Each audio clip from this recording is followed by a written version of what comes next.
क्या आप जानते हैं, एक ज्वालामुखी विस्फोट सूरज जितनी गर्मी पैदा कर सकता है। लावे का तापमान 1200 डिग्री सेल्सियस तक पहुंच सकता है। ये इतना गर्म है कि पत्थरों को पिघला देता है। हर साल लगभग 60 ज्वालामुखी सक्रिय होते हैं। धरती का कोई ना कोई हिस्सा हर वक्त अंदर से उबल रहा होता है। ज्वालामुखी की राख इंसान के फेफड़े, विमान और पूरी फसलें तबाह कर सकती है।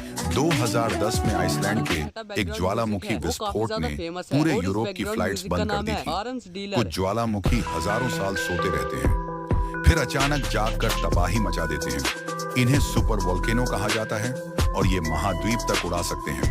ऐसे ही और जानकारी के लिए हमें सब्सक्राइब करें। अच्छा है जिसे आप